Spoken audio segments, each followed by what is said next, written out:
میں سے 3-4 بچے گھروں کو واپس آ گئے، پھر آپ کا سارا یہ کوئی نہیں آئے گا. کس طرح آپ کہتے ہیں کوئی نہیں آئے گا؟ شاہین صاحب کس طرح؟ سال 1999 لاہور پولیس اپنی روزمرہ کی ڈیوٹی میں مصروف تھی. اپنا میل باکس کھولنے کے اوپر ان کو ایک لیٹر ملتا ہے. اس کے اندر ایک خوفناک کنفیشن کے بارے میں لکھا ہوا تھا. میری گنتی 100 پر ختم ہوتی ہے. یہاں میرا مشن پورا ہوا. میرا میسج پوری دنیا تک پہنچاؤں گا. میں سڑکوں کو رولاؤں گا. میں ان کے بچوں کو اگلی دنیا میں بغیر کفن کے گٹر کے ذریعے بھیجوں گا.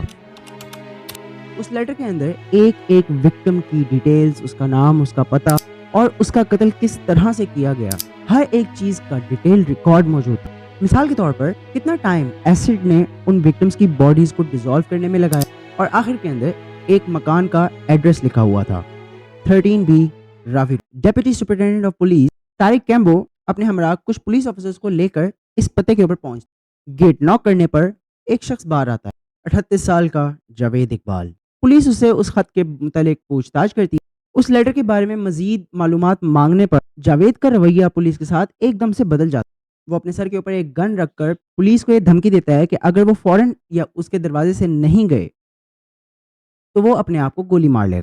پولیس بنا اسے روکے، بنا اس سے کوئی مزید سوال کیے یا اس کے گھر کی کوئی تلاشی وغیرہ لیے وہاں سے فوراً چلی جاتی ہے، یہ سوچ کر یار یہ انسان جو ہے وہ کوئی قتل کیسے کر سکتا ہے، اور وہ بھی ایک نہیں پورے 100. What they didn't know was that they have just met an actual version of devil in the human form.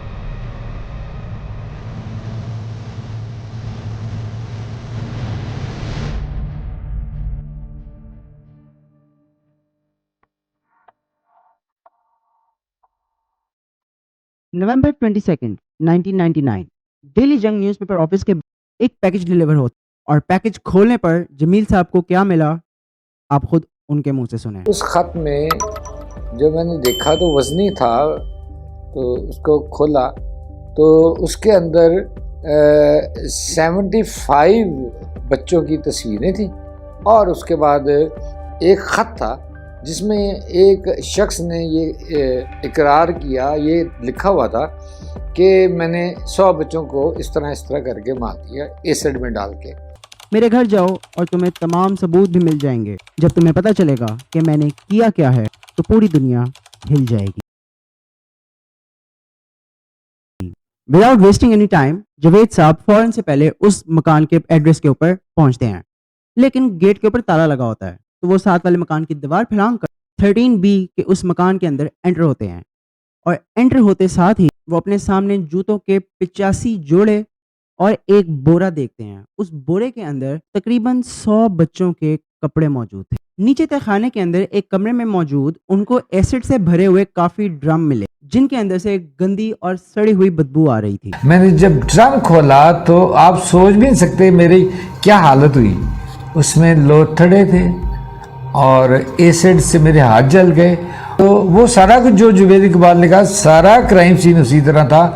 اسی گھر کی ایک دیوار کے اوپر جمیل صاحب کے لیے ایک نوٹ بھی لکھا ہوا تھا.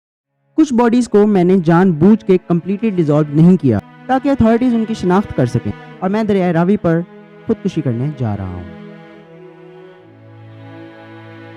جیسے ہی یہ خبر پبلک کی جاتی ہے اور 57 بچوں کے نام اور ڈیٹیلز اور جاوید اقبال کا قرار نامہ اخبار میں شائع ہوتا ہے، تو ایک دم سے اس مکان کے باہر والدین کا ایک جھنگٹ اکٹھا ہو جاتا ہے. پورا راوی روڈ ناقابل برداشت رونے اور چیخو پکار کی آوازوں سے گونج اٹھا تھا جب ماں باپ اس مکان کے اندر اپنے بچوں کے کپڑے اور جوتے دیکھتے. Javed Iqbal was on the run and Pakistani security forces were preparing for the biggest manhunt the entire world has ever witnessed.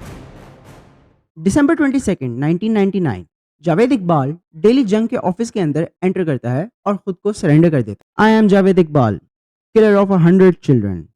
I hate this world and I have no regrets. I'm ready to die. For the next few hours, Javed Iqbal journalist کے ساتھ